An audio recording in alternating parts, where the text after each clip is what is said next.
Hello and hello. Welcome to week number 2 in Anatomy 120, where we are looking for our second week now at the middle ear. So last week we covered from A to Z. We kind of looked at the entire middle ear, and I stuck mainly to the points that were at the top of page 1 in your notes. And so just to highlight that, so that we all are singing off the same page here, let's show those notes and see. So they would be here. And I covered mainly, we really stuck to covering these points here at the top of the page. And we kind of did a whole kind of a synopsis or a summary of the whole middle ear. Now today what we're going to do is now dig in and go through the notes carefully and look at our PowerPoint slides. And instead of doing the whole overview like we did last week, we'll delve into the first half of it. And then next week, we'll finish off the middle ear. Okay, sounds like a plan? Cool. So here's what we're doing. Parts of the middle ear. Recall, the temporal bone has 2 parts. Okay, it has a mastoid portion and a petrous portion. And the soft mastoid portion that houses the outer ear canal and the mastoid bone, okay, behind your ear, and surrounds part of the middle ear space. And then the inner half of the temporal bone is very hard, and they call that the petrous portion. That surrounds the inner half of the middle ear space and the cochlea. So to highlight that, just to show here, I guess what we'd say, making this a little larger, is that the mastoid portion would cover, like where my cursor is, would cover mainly this all the way around here. And the petrous portion would cover the cochlea and this part of the middle ear space. Okay. Now looking at our notes here, the closed middle ear space, we said it is closed. Okay, and let's look at it again. It's closed. Okay, and look at the eustachian tube going up into the middle ear space from the throat. This is just filled with air, and normally it's a closed room. And the eustachian tube only opens to let new air into the middle ear space if you yawn or swallow or blow your nose hard, but otherwise this tube remains generally closed. And this middle ear space is lined with capillaries and blood vessels and tiny little blood vessels and mucus and all that stuff. And anyway, the skin, the lining of the middle ear space is always absorbing oxygen. So new air's got to be able to get up in there every now and then. So if it didn't, you're going to get a negative vacuum in the middle ear space, and it's going to pull the eardrum back. It's going to suck it inward. So always remember the middle ear is a closed space. It is about the size of a sugar cube. No need to memorize the centimeters in height. Just kind of think about it, sort of like if you hold your finger up, it's about the size of your fingertip, the space. Mucus lining lines the entire middle ear space. Inside the inner lining of the tympanic membrane, the eustachian tube. We said last week that the jugular vein lies just below the floor of the middle ear space. And we said last week the epitympanic recess is the middle ear space just above the tympanic membrane and malleus. So the epitympanic recess would be this area right here. And then the Itis ad antrum would be this area where my cursor is moving here. So anatomists name even spaces. They give names to things. So looking back at the notes again, Itis ad antrum is the area just above the incus and the stapes, a little bit more medial toward the middle, toward the center of your head than the epitympanic recess. And they say that mastoid itis begins here. Now, what the heck is mastoid itis? Mastoid itis means inflammation or infection of the mastoid bone. So middle ear infections can also get into the bone, because remember, the bone is very porous. Now, what I could do, and this again, I'll pull up, I think what I'll do here is I'll pull up an earlier PowerPoint here, just to make sure we're there. So I'll pull up let's see, overview of the outer ear, or this is the entire ear, and I'll shrink that down, and I'll pull up outer ear anatomy physiology, just so we've got all these pictures handy. Now, looking at the outer ear, mastoid bone. Looking at the outer ear, mastoid bone. Okay? See if we can show it even more. Let's see, I'll scroll way down here. Ooh, some strange looking eardrums we all saw last week. And if we pull up another PowerPoint here and look at the overview anatomy, whoops, overview anatomy. So I want to go here, and see, you can see this picture here again, and the middle ear space that we showed you before. But what I really wanted to highlight here is the temporal bone. Looking here again, mastoid portion of the temporal bone, petrous portion of the temporal bone. Temporal bone. Temporal bone pulled out. And if this part here could be turned sideways, okay, you'd see things. Well, not that. You wouldn't see that. Okay, but you'd see the cochlea would be buried in there. This would surround the outer ear canal. So the petrous portion and the mastoid portion. And we said the jugular vein lies just below the floor of the middle ear space. The carotid artery sits behind the anterior wall. It's not in the slide here. You can't see it, but that's okay. We explained last week the differences between veins and arteries, didn't we? Arteries come from the heart. They're filled with red blood pumping. When you feel your pulse, it's an artery in your wrist or an artery in your neck that you feel the pulse. Veins are different. They just slowly bring things back to the heart. Okay, see fewer notifications. Movement. Okay, don't know what that is. Anyway, so, and then we said last week, chordotympany nerve. It's a branch of the 7th facial nerve that passes through the middle ear space. Remember last week we said that you have 12 pairs of cranial nerves. Cranial nerves just come off of the brain stem. What's the brain stem? Spinal cord inside your skull. And you have 12 pairs of nerves coming off of the brain stem, which is the spinal cord inside your skull. And the brain stem is 1 inch long. So there's 12 pairs of nerves that come off of it. We'll look at more at that later on in the course, okay? But at any rate, right now, branch of the 7th facial nerve. So the 7th pair of nerves innervates your cheeks, allows your cheeks, your smiling nerve, but it also, a branch of the 7th facial nerve goes to the stapedius muscle.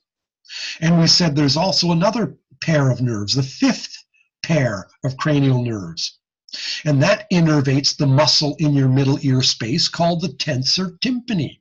And those two muscles, the stapedius and the tensor tympani, form what we called last week the acoustic reflex. Okay? So those are two muscles that tighten the whole middle ear structures. The whole ossicular chain, we said last week. Okay? The bones don't operate independently. The eardrum is stuck to the malleus, the manubrium of the malleus, and the malleus is stuck to the incus, and the incus is stuck to the stapes, and the stapes is jammed into the oval window. And so the whole unit moves as one. And the two muscles that are attached, one muscle attached to the neck of the stapes, the other muscle attached to the manubrium of the malleus, those two muscles are the acoustic reflex. The tensor tympani and the stapedius, innervated by the 5th cranial nerves and the 7th cranial nerves. And then the 8th pair of cranial nerves is a purely sensory nerve, and it sends hearing information from the cochlea, from the inner ear, to the brain. So there are 3 pairs of cranial nerves we need to know regarding hearing: the 5th, the 7th, and the 8th. The 8th sends info to the brain. And the 5th and 7th are nerves that innervate the face, but they also each have a branch that goes to the ear. And they innervate or connect to those branches of nerves connect to the muscles of the middle ear space. The inner ear wall. So let's go to here and look at that. That's middle ear here. Blow it up a little bit bigger. Okay, there you have it. The medial wall, the wall that's most toward the center of your head, has 3 things you need to note. The oval window, where the footplate of the stapes is stuck in, and then a bump of bone called the promontory, and then the round window underneath. Okay, and when the oval window is pushed inward, the round window bulges outward. See, this can't push in unless the round window can give. There's always a trade-off interaction. Remember we said last week, the middle ear transduces, changes sound energy into mechanical piston-like energy. And that's that pushing in and out of the oval window, the footplate of the stapes. But the oval window can't push in. Remember, this is filled with fluid, the inner ear. It can't push in unless the round window can bulge out. Very, very important to keep in mind. So, oval window, round window, promontory. Eustachian tube, we said last week, is the air input into the middle ear. It connects the middle ear to the nasopharynx. Just think the throat. Naso, nose, pharynx, back of your throat. And tiny cilia, tiny hairs in the mucous lining of the eustachian tube are always pushing particles down toward your throat. It's closed unless swallowing, yawning, or blowing your nose. Opens automatically once a minute while you're awake, and about once every 5 minutes when you sleep. Infant eustachian tubes are shorter, wider, and more horizontal, and therefore they are more susceptible to conductive hearing loss. Now, I wonder if I have a picture of that. Let's see. I think I do. Let's see. Move it down, down, down. Yeah, here's a kid. Okay, look at this. Adult ear, outer ear canal, middle ear space, eustachian tube. Child's ear, outer ear canal, middle ear space. Look at how the eustachian tube is more horizontal. And children's faces are shorter, so the eustachian tube is more horizontal. That's why little kids get ear infections more than adults do, because infection can crawl up from the throat and go up the eustachian tube into the middle ear space. As an adult, we tend to grow out of it. They call ear infections otitis, oto, ear, itis, infection or inflammation, media, middle. Otitis media, middle ear infections, earaches. And when you get to become a teenager, you usually grow out of that because your skull has grown longer. Okay? And so your whole skull has become, your face has become longer as opposed to an infant's or a young person's skull. So it's just things, food for thought. Okay? Back to your notes. Where were we here? So, and we said last week too that air pressure has to be even Steven on both sides of the eardrum, both sides of the tympanic membrane, in order for the middle ear to work most efficiently. So when you're looking at this in a picture, going to here, going home to our first slide on here, air pressure has got to be even on both sides of the eardrum in order for the middle ear to do its work the best. I mean, if there's a vacuum behind here, then you're really going to make things quite stiff. The eardrum isn't going to wiggle so much because it's pulled tight with a vacuum. Contrary, if this is filled with pus or infection, then the eardrum is going to be bulging, and then it's not going to move back and forth very well either. So that's why earaches are often accompanied with hearing loss. And what kind of hearing loss? Conductive hearing loss. Conductive hearing loss is anything that blocks the passage of sound. So outer ear pathology and middle ear pathology, either or both cause conductive hearing loss. Very useful word to know. It's only 5% of hearing loss in the world is conductive, but conductive hearing loss can be fixed medically. Remove the wax or take antibiotics for the infection or put tubes in the ear, tonsillectomy, all kinds of stuff you can do for middle ear problems. You can't fix inner ear problems, but you can fix middle ear problems. Middle ear mucus lining is always absorbing oxygen. Eustachian tube, when it opens, alleviates negative air pressure. Otherwise, it's a negative pressure is going to build up in there. Middle ear ossicles, malleus, incus, stapes, and then ligaments to hold the ossicular chain in place. Ligaments to hold the ossicular chain in place. And we can't forget about the two muscles. We'll look at them in a later slide. In our notes, let's move down now past the top of page 1. Here we are, I should say into page 2. And you've got the middle ear muscles. The stapedius muscle, it's the smaller, I should say, of the two muscles. And it goes from the back wall of the middle ear space and it connects to the neck of the stapes. And it is innervated. That word innervated just means the nerve that controls that muscle, the nerve that is attached to that muscle, because that's how muscles get commands, is through nerves.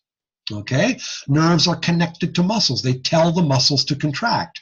That's what we mean by the word innervated. So the word, I should say the seventh cranial nerve, and that's often called the facial nerve because it works the cheeks. That innervates the strongest of the two muscles. The weaker muscle is actually larger. It's 25 millimeters long, and it inserts into the manubrium of the malleus, and it's innervated by the weaker, mostly sensory, cranial nerve, the fifth nerve, or trigeminal. Now, why did they call it trigeminal? Tri is 3, and I guess that fifth cranial nerve has 3 branches. One branch kind of goes to the jaw, the other branch sticks more to the top of the face. And it's a bit of a motor nerve, but it's mostly a sensory nerve. So anyway, and I guess a third branch innervates the tensor tympani muscles. Now, when you think about brain going or exiting, I believe we said last week there was 2 words to keep in mind. Afferent, A-F-F-E-R-E-N-T, means brain going. Nerves are sending info to the brain. And what kind of information goes to the brain? Sensory, touch, taste, smell, vision, hearing. Sensory information goes to the brain. What kind of information goes from the brain out is motor information. Efferent, E-F-F-E-R-E-N-T, efferent. Well, it's a nice sunny day out there. You can just see light shining behind me in this room. It's about time. We've had clouds forever. It's just finally we've got some sun out here. I'm on the wet coast. Some call it the west coast. We call it the wet coast. Get a lot of rain. Anyway, so efferent info is motor, controls muscles. So it's always a two-way street. Brain going, brain exiting. So anyway, the fifth cranial nerve has a sensory portion and a motor portion. The eighth cranial nerve is purely sensory, auditory. The seventh cranial nerve is mostly motor. Okay, so things like that. Don't need to know the other cranial nerves. I don't. I know you have a pair for the eyes, optic nerves, and you have some to work the tongue and things and stuff and things, you know. Anyway, share slides. Go to here. All right. The physiology of the middle ear. So these are now, we've covered the pieces and parts. Let's look at it. Let's look at the two muscles of the middle ear before we exit the anatomy. So we'll move on here and move on. Keep going. Here you go. Stapedius muscle. All right, have a look. The stapedius muscle comes from the back wall of the middle ear space, and it connects to the neck of the stapes. Stapedius muscle. and here, tensor tympani muscle. So you can see the ligaments and a muscle. Ligaments and the other muscle. These two muscles do what's called the acoustic reflex. When loud sounds enter the ear, the two muscles tighten and they temporarily stiffen the whole ossicular chain, thus making the middle ear on purpose work more poorly. When those muscles tighten, they make the middle ear pass sound more poorly. They make the middle ear work less well. And it's to help protect the cochlea from damage, but it's also deliberately to make sounds softer. You know what really causes your acoustic reflex, those two muscles, to contract? Is when you talk. When you speak, you hear yourself louder than others hear you. I think we said this last week too. When you hear your voice on a recording, you're the only one that doesn't like it. Everybody else says it sounds just like you. But you don't like it. That's because you hear yourself through the air, and you also hear yourself through the bone of your skull. So mass resonates with low frequencies, out of acoustics class 110. So your voice is going to resonate the mass of your skull, and you are going to hear your voice in a more rich and a louder fashion.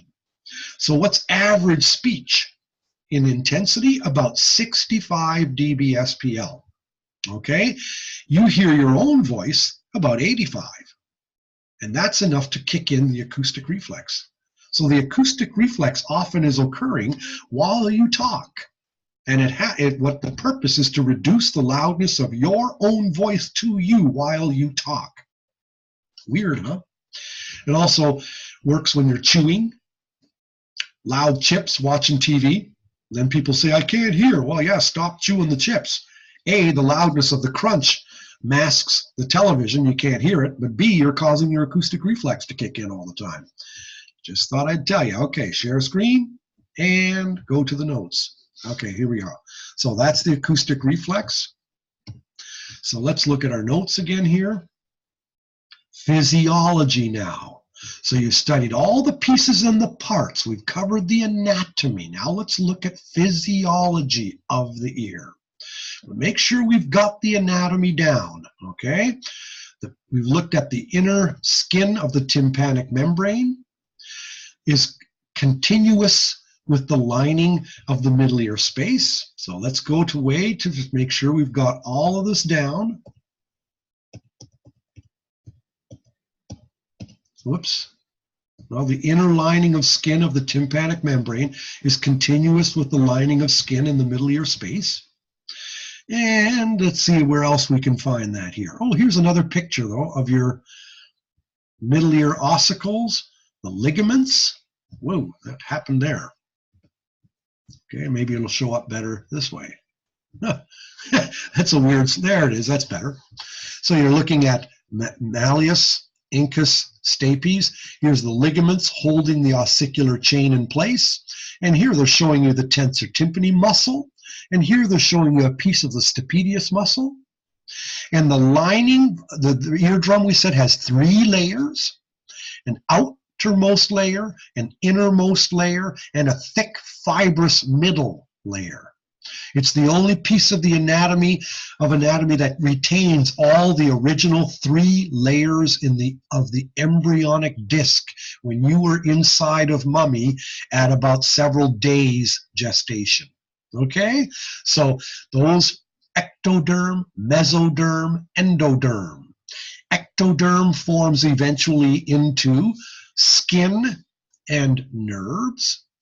Mesoderm, the middle layer, derm, dermatology, skin, layers, okay, the middle layer, mesoderm, forms into muscles and bone, and endoderm forms into anything slimy in your body.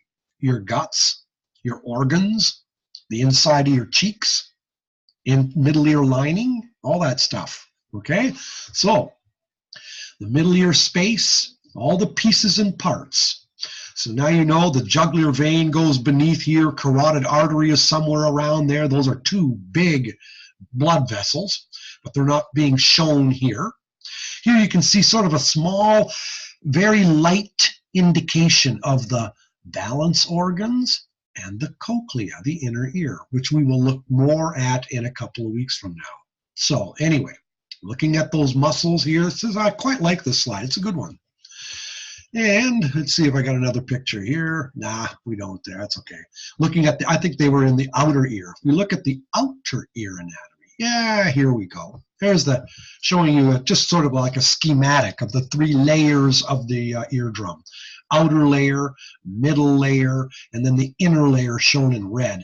And remember, this is just a schematic of the middle ear space. Doesn't even have any ossicles in it. Anyway, those are the pieces and parts, all the anatomy, okay? And the bones, make sure you got the names down, and the eustachian tube. Let's look more now at how the ear works, how the middle ear functions. Remember, anatomy is what it is, physiology is what it does. So, important, once again, highlighting in italics, air pressure has to be equal on both sides of the eardrum for the middle ear to optimally do its job. The middle ear transduces. Now, very important word here. Transduce means to change energy from one form to another. A microphone changes sound waves into electricity. Your middle ear changes sound waves into mechanical piston-like energy. It doesn't actually purely act like a piston. It kind of rocks it back and forth, but basically changes vibration energy into mechanical energy. And that's number 1. The second point is it also overcomes impedance mismatch as sound goes from air to the fluid of the cochlea. And I believe we covered this last week too. Impedance. Let's look at that word again. Impedance means to block. This hand is impeding this hand, okay? Impeding means to stop. A bouncer impedes you from coming in the bar, okay? Sound waves are impeded as they travel through objects, otherwise sound waves would continue infinitely. They don't. Even air impedes sound because I can yell, and if you're too far away, you won't hear me. So anyway, impedance mismatch means sound is traveling through one medium, and now it's going to go into another medium.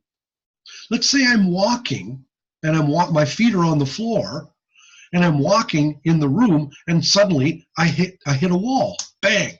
I'll get a bloody nose. Okay, that's an impedance mismatch because I tried to walk through the door when the door was closed. Okay? Now, sound is traveling through air, and let's say it hits water. Well, water is a different medium than air. Water is more dense than air as well. The sound's going to bounce off the water. As soon as the sound hits the water, it's going to bounce off. And we said last week, if you have your head underwater and I'm talking to you, you won't hear a word I say because my airborne sound is going to bounce off the water. That's the impedance mismatch. So the ear has impedance mismatch too because sound traveling through the middle ear now, mechanical energy, how is that going to activate a fluid-filled cochlea? It can't. It's airborne sound. It's going to bounce off the cochlea. You have the middle ear for a reason. And the main reason you've got the middle ear, let's look at that reason carefully now.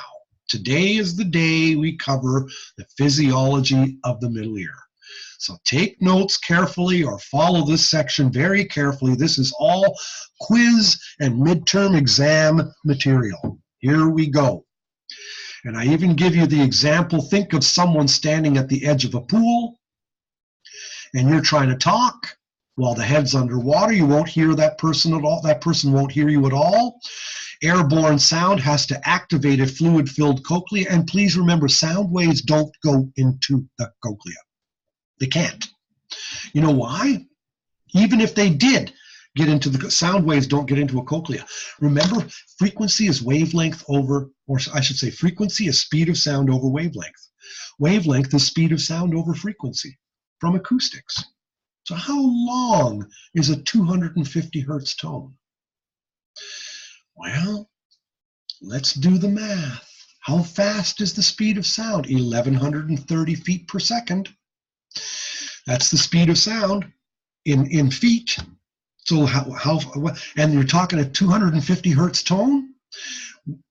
Okay, what is the wavelength? Wavelength is speed of sound over frequency. Frequency is speed of sound over wavelength. So let's find out the wavelength of a 250 hertz tone. Wavelength equals 340 meters per second, 340, or I'll just do in feet, 1130 feet per second divided by the frequency, 250. Oh Lord, 1130 divided by 250 equals 4.52. You can't see it on the calculator, but 4.52. 4.52 feet. A 250 hertz tone is 4.5 feet long. One condensation is 2.25 feet, and the rarefaction of the wave is another 2.25 feet.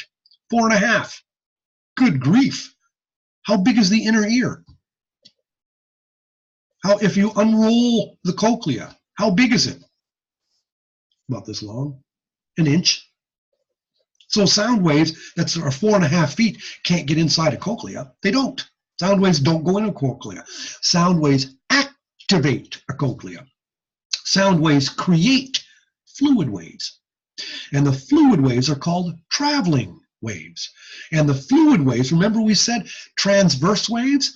The wave goes up and down like this, and the direction of the wave is moving. So the direction of the wave is perpendicular to its up and down movement, like water waves. So sound waves create traveling fluid waves in the cochlea. But sound waves don't get into a cochlea. But still, if you want airborne sound to activate and cause fluid waves in the cochlea, you have to overcome the impedance mismatch. Otherwise, sound is going to not be able to activate a fluid-filled cochlea. Airborne sound can't activate a fluid-filled anything. So let's look at how the middle ear overcomes the impedance mismatch. How does it do it? Everything is for a reason. The middle ear is what gives mammals like us exceptional hearing. Much better hearing sensitivity than that of reptiles and birds. Dolphins and whales are mammals too. They're mammals that live in the sea, and they too have excellent hearing. Okay? They too have a middle ear. So middle ears are a trip. Middle ears help improve our hearing. Without them, we'd have lousy hearing. Oh, you'd hear, but sound would have to be pretty loud to vibrate the bone and make traveling waves in your cochlea. So the reason your inner ear is not attached to your eardrum is because if it were attached to the eardrum, you'd need an awful lot of sound to activate the fluid-filled cochlea. So the middle ear is an air-filled space with 3 little ossicles in it, and which helps to overcome the impedance mismatch. How does it do it? And I always say, hey, who knows, if mammals didn't have middle ears, we probably wouldn't have been able to get away from the dinosaurs. This might have been, if you believed in evolution, how the little tiny rats and mice and little mammals got away from the great big dinosaurs, because the dinosaurs couldn't hear crap. They're reptiles. They don't have very good hearing. Fish don't have very good hearing, things like that. So there's a tuning fork test. A tuning fork test called the Rene. I'll show you. Oops, 3rd drawer down here. I might have shown you this last week too. I don't remember. I'm not sure. Take a tuning fork. Okay. Dong. If I put it on the bone, on the mastoid bone, I'll hear it through the bone. But if I put it by the ear, it's way louder. They compare a doctor. If you complain about hearing loss, and doctors don't have hearing test equipment in their offices, physicians usually have tuning forks. And they'll do tuning fork, and they'll hold it on the mastoid bone, and you are hearing it now through bone conduction, and then they'll hold it by the ear, and they'll say, which is louder? And you'll say, oh, this was way louder than this. You know why? Because this involves the middle ear. This does not. This is sending sound straight to the cochlea through the bone. It's bypassing the outer and bypassing the middle ear. This is using the middle ear. And because it's using the middle ear, you're overcoming the impedance mismatch between airborne sound and the fluid-filled cochlea because I'm using the middle ear. Here, I'm sending sound to the cochlea but through the bone, and I'm not using the middle ear. So I'm not getting the added push. So the middle ear increases sound pressure. It increases dV/SPL. It makes it from softer into louder. So how does it do it? Let's look at how. Whoa, I hit escape. Wrong button to hit. Okay. All right, let's share screen and read our notes. So you've got the Rene tuning fork test, an eloquent demonstration of what the middle ear adds.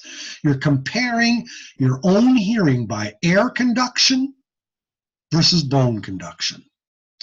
Procedure: ask the client which tone is loudest, when the fork held next to the outer ear or when the tuning fork is held against the mastoid bone. The normal ear should hear the tone louder when the fork is held by your outer ear, because now you're hearing by air conduction and then you're using the middle ear then. This is because the middle ear now amplifies the sound. Bone conduction does not use the middle ear. All right, here's how the middle ear does it. How does the middle ear do it? Let's look at our PowerPoint here and look at some of the stuff in the ways that the middle ear does it. First of all, the eardrum is way larger than the footplate of the stapes. Much larger. And pressure is force over an area. So like we did in acoustics class earlier today, put your hand against your face and push with a lot of force. Not much pressure because your area is big. But if you apply the same force against your fingertip, you've got way more pressure. P is F over A. Pressure is force over area. So, looking at what the middle ear does, the middle ear increases sound pressure because sound hitting the eardrum, all that force is converged onto a point. And that's the main way in which the middle ear increases the pressure of airborne sound. So the middle ear increases SPL of airborne sound so that it can activate a fluid-filled cochlea. You're looking at the oval window, the round window, the promontory, the malleus, incus, stapes. Look at the size of the drum compared to the footplate of the stapes. So here's your 3 ways that it does it. That number 1 is this way that I told you here. Okay, size of drum compared to footplate of stapes. That's number 1. Look at the arrows. Number 2, well, that's kind of an interesting one. Look at the length of the malleus, and now look at the length of the incus. Now the malleus is a little bit longer than the incus. So think of my arms. Here's the malleus, and here's the incus, and they're attached. Okay, when this one moves, that one moves. Okay, think of a teeter-totter or a seesaw. You're with a kid in the park. You're going to give the kid the longer end of the teeter-totter because then you two can balance each other. You're heavier than the kid, so you get the short end. The child gets the longer end so that you can balance each other. Okay? If you're using a lever, you've got the long end in your hand and you're bending over something to lift something. So pretend my finger is the short end of the stick and this part here is the long end of the stick. And if I'm trying to lift something, I'm going to put it over what they call a fulcrum and I can lift. Okay? And I get an advantage because this part is longer than this part. Okay? That's the issue. Think of a teeter-totter or a seesaw. The bones are stuck together. So now looking at the middle ear again, and here, the malleus is a little bit longer than the incus. So here's where they're joined together. So when this one is pushed in, this one is pushed in as well. So they're stuck together. So that they call that number 2 here, the leverage action. So the tympanic membrane being larger than the footplate of the stapes, 17 to 1. The usable portion area of the tympanic membrane is 17 times bigger than the footplate of the stapes. So that increases the pressure by 17 to 1. Number 2, the leverage action. The malleus is 1.3 times longer than the incus. The ratio is 1.3 to 1. So it's slightly longer. So you're getting an added advantage here too. So it increases the sound pressure by a factor of 1.3 to 1. And then you look at number 3, the buckling action of the eardrum. The eardrum does not all completely move together. Now, did I forget to share? I probably did. I got to make sure that we're sharing here. So just hang on. Try to find Zoom. Where are we? Here we go. Got to share. So here we go. I probably forgot that, so you didn't see it. There. So looking at how the middle ear increases the pressure. Okay. Oh, I don't know. Who knows? I forget. No problem. Look at the size of the drum. 17 times larger than the footplate of the stapes. Number 2, the leverage action. The manubrium is 1.3 times the length of the incus. So like a teeter-totter, you're going to increase the pressure by a factor of 1.3 to 1. It's a little bit longer. And number 3, the buckling action of the eardrum. Notice it doesn't move all as one unit. Here's the annulus. The annulus, it's like shaped like a speaker cone, but notice how it buckles as it moves. It doesn't really all move as one together. So this increases the pressure by a factor of 2 to 1. So let's put them all together. And here, eardrum, 17 times larger than the footplate of the stapes. Pressure is force over an area. That's the big contribution. And that's showing you that big contribution. And then there's this leverage thing. An axis runs right through the head of the malleus and the short process of the incus. The short process, the long process. Short process, long process. Manubrium of the malleus, the hammerhead of the malleus. Short process, long process. It's like there's an axis that runs right through here. And so the ossicular chain pivots on this axis. Okay? The malleus is a little bit longer than the incus. So like the teeter-totter or seesaw, it's going to increase the pressure by a factor of 1.3 to 1. This is showing you a close-up. This is my drawing. This is showing you a close-up of the original drawing. Okay, an axis runs right through here. The malleus is a little bit longer than the incus. So the leverage of the ossicles is like a teeter-totter. Instead of being here, it increases. You've got an increase because this is a little bit longer than that. So that leverage action, 1.3 to 1 increase. And the buckling action of the tympanic membrane. Due to its conical shape, the TM buckles as it vibrates. This doubles the movement of the malleus. So in summary, put it all together. And all we're doing is taking 17 times 1.3 times 2. Multiply them all together, and you got a 44 to 1 pressure increase offered by the middle ear. A 44 to 1 pressure increase offered by the middle ear. Well, what did we study in 110? Acoustics, just this morning or just today. We covered the decibel, and we talked about pressure. And we said, oh, if we increase the pressure by tenfold, you go up 20 dB. And if you increase the pressure 100-fold, you go up 40 dB. And if you increase the pressure by, a million-fold, now you're at 120 dB, right? Okay, so take that, remember that now, and we'll share the screen here and look at the very next slide we have. Here you go. If you increase the pressure by a factor of 10, you've gone up 20 dB. If you've increased the pressure by a factor of 100, you've gone up 40 dB.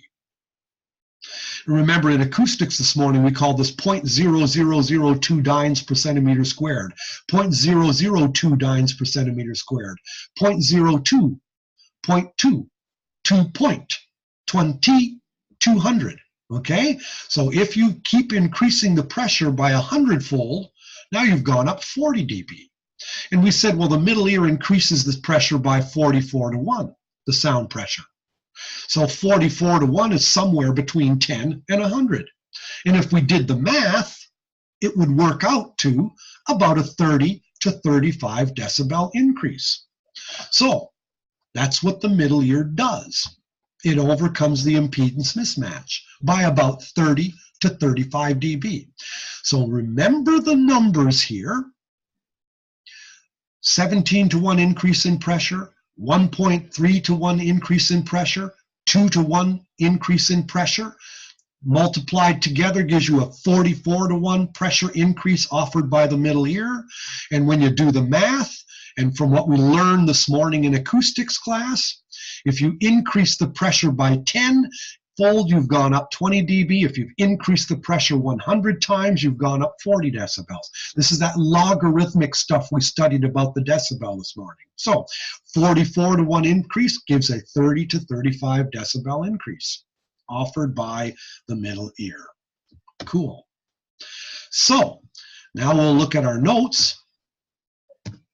See right where we were in our notes. There you go. Here's where it's all described. Don't worry about this stuff so much. I mean, it's just like, whatever. Basically, okay, SPL is collected over a large area of the tympanic membrane, and that is transferred to a small area of the oval window. About a 17 to 1 increase. The leverage action, 1.3 to 1. The buckling action, a 2 to 1 pressure increase. Combined effects, this should be a 1 here, 44 to 1. I don't know why that's a 2, it should be 1. Okay, so in your notes, just scratch out the 2 and put in a 1. So recall from acoustics course, 10 times the pressure is a 20 decibel increase, 100 times the pressure is a 40 dB increase, 44 to 1, there, get that 2 out of there. Increase falls between these, working out the math, it would correspond to about 30 to 35 dB, and the Rene tuning fork demonstrates that. This here versus here, this is about 30 to 35 dB louder than that, demonstrating the action of the middle ear. Share screen. Back to notes. So now we are at the top of page 4. We can finish with this one. This is where we will be done today. Here's where we're going, okay?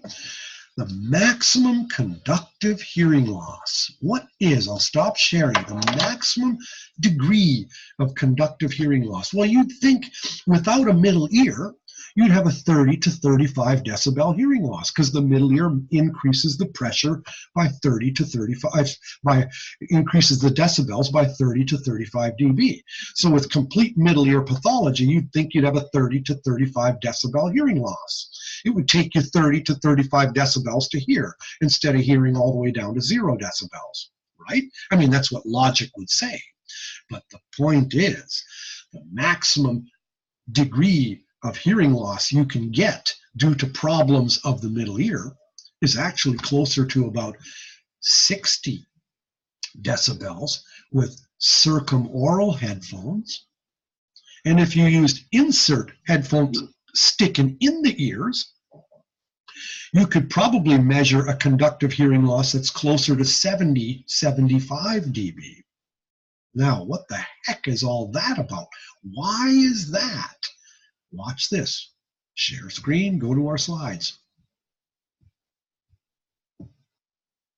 There we are, middle ear. Middle ear, middle ear, middle ear. Here, kitty, kitty, kitty. Here you go. We'll show it here. If the middle ear normally makes up 30 to 35 decibels, then why can a conductive hearing loss, in other words, think of a completely blocked middle ear that's blocking the passage of sound, how can a conductive hearing loss be more than 30 to 35 decibels? The answer lies here. Normally, when the oval window is pushed in, the round window can bulge out. But if something's preventing the round window from bulging out, when this one is pushed in, you will have more than 30 to 35 decibels of hearing loss. Okay, here we go. Read it. When the oval window, the middle ear directs all of its energy to the stapes. Look, the eardrum doesn't direct anything here. The eardrum pushes everything over to here. Okay, and pushing the oval window allows the round window to bulge out. And if that trade-off is prevented from happening, you will have a greater hearing loss than 30 to 35. Read here, the oval window pushed inward bulges the round window out. If you push the round window in, it would bulge out the oval window. We don't do that, but I mean, theoretically. So energy to oval and round windows simultaneously, that interaction is gone. The cochlea won't be activated with 30 to 35 decibel inputs anymore. Conductive hearing loss can be greater, especially with circumoral headphones, and even more than that with insert headphones. And what can make that happen? Various middle ear pathologies like missing ossicles, a fluid-filled middle ear, otitis media, for example. So when you're looking at that lack of interaction there, okay, when you no longer have that trade-off of interaction, you will have a greater hearing loss than 30 to 35 dB. And that's the point there. If we look at our notes and read what we just said, look what's highlighted here. Maximum conductive hearing loss is often greater than what the middle ear adds. And this should be 30 to 35. Okay? So I'll just make that 30 to 35. 30 to 35. Okay? If the middle ear makes up around 30 to 35 dB, then why is maximum conductive loss more than this? More hearing loss results if both oval and round windows are struck by sound at the same time. Think about advanced otitis media. Let's look at a slide here. Think of this if this whole thing is filled with pus. Think of it, it's just filled with fluid. Well, if it's filled with fluid, it's bulged. The eardrum is bulged out, and that whole middle ear is just filled with pus. And when it's filled with an infection like that, I'll share screen. When it's filled with an infection like that, this can't push in because of the fluid, and that can't bulge out because of the fluid. So you're preventing that interaction from occurring. Okay? Same with if you were missing an ossicle, or if you had these were broken. Okay? Then when this pushed in, it's not going to be activating the round window can't bulge out. That trade-off and interaction is gone. That's what's important to realize. So, advanced otitis media, a pathology called otosclerosis. What the heck is that? You will learn more about otosclerosis when we get into our summer course, 1200, what's it called, 125, hearing disorders. We'll be covering otitis media there in that course. Otosclerosis, you know what otosclerosis is? It's a growth of bone around the footplate of the stapes, and it prevents the stapes from pushing in and out of the oval window. So again, otosclerosis prevents that trade-off from happening too. Disarticulated ossicles, maybe the malleus and the incus are no longer attached. Malleus is doing this, incus isn't being pushed. So otitis media, ear infection, anything that prevents that trade-off or interaction between oval window pushing in and round bulging out, that will cause more than the 30 to 35 decibels that the middle ear makes up. It will cause more of a hearing loss. And here's how we finish, actually. Share screen and look at notes. Whoops, share screen. Whoa, whoa, whoa. I've got to make it so that we share screen. How do we do that? Okay, get to here, and share screen here. Finally. All right. It's a little known fact that the maximum conductive hearing loss depends on the headphone used in the hearing test. Put a star by that. The maximum hearing loss that you can measure that's conductive, that you can measure with circumaural headphones, headphones that cover the whole ear, is about 60 decibels. But if you were testing that same person and his whole middle ear was filled with pus, and you had an insert headphone into the ear canal, okay, then you could measure even a greater degree of conductive hearing loss. It might be 70 to 80 decibels. So if I stop sharing here, saying if my middle ear was filled with pus and I had a complete conductive hearing loss, if I tested the ear with circumaural headphones, I probably could measure about a 60 decibels of hearing loss. You know why? Because 70 and 80 would be enough to vibrate my skull, and the sound would travel through bone conduction to my non-infected ear, and I'd hear. Okay, so if I took this off, remember this ear is infected, and put an insert headphone in, I could probably put in 70 or 80 decibels into that ear canal before the sound traveled by bone conduction through my skull to my good ear. So the degree of conductive hearing loss that you can possibly measure actually depends on the headphone you used to test the hearing. But the main point here is the middle ear increases sound pressure by 44 to 1, which translates into about a 30 to 35 decibel increase. That's how the middle ear overcomes the impedance mismatch between air and fluid. And a conductive hearing loss can, however, be greater than that 30 to 35 dB if, in addition, the trade-off action between the oval and round windows is prevented. All right, enough on that for today. Next week, we will complete the unit on the middle ear. All right, it's been a slice. We'll see you when I look at you. Live long and prosper, and I will stop recording now.